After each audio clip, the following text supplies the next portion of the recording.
സുദീർഘമായ അപ്പസ്തോലിക പര്യടനത്തിനായി ഫ്രാൻസിസ് മാർപ്പാപ്പ ഇന്ന് പുറപ്പെടും.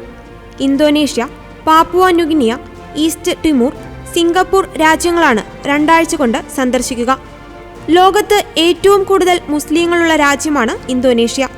ഫ്രാൻസിസ് മാർപ്പാപ്പ എല്ലാ വിദേശ യാത്രകൾക്കു മുമ്പും പതിവുള്ളതുപോലെ ഇന്നലെ റോമിലെ പരിശുദ്ധ കന്യകാമറിയത്തിന്റെ വലിയ പള്ളിയിൽ കന്യകാമാതാവിന്റെ ചിത്രത്തിനു മുന്നിൽ പ്രാർത്ഥന നടത്തി.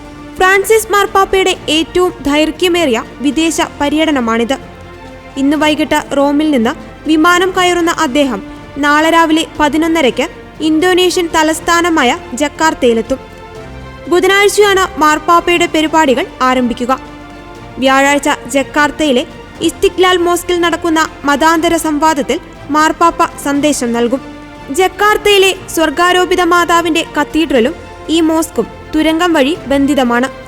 2020 മതസൗഹാർദ്ദത്തിന്റെ പ്രതീകമായിട്ടാണ് ഇന്തോനേഷ്യൻ സർക്കാർ 28.3 മീറ്റർ നീളമുള്ള തുരങ്കം നിർമ്മിച്ചത്. ഒരറ്റത്ത് പള്ളിയും മറ്റേ അറ്റത്ത് മോസ്കുമുള്ള തുരങ്കം മാർപ്പാപ്പ സന്ദർശിക്കും. 27.55 കോടി വരുന്ന ഇന്തോനേഷ്യൻ ജനസംഖ്യയുടെ 90% മുസ്ലിങ്ങളാണ്. 80 ലക്ഷത്തോളമുള്ള കത്തോലിക്കർ 3% വരും.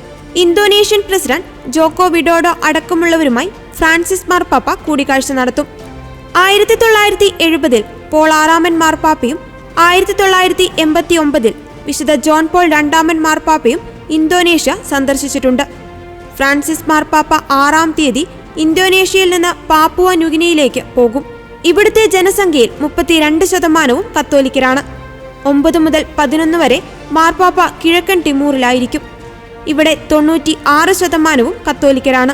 11 മുതൽ 13 വരെയാണ് സിംഗപ്പൂർ സന്ദർശനം. 3,95,000 വരുന്ന കത്തോലിക്കർ സിംഗപ്പൂർ ജനസംഖ്യയുടെ 3% മാത്രമേ ആവുകയുള്ളൂ.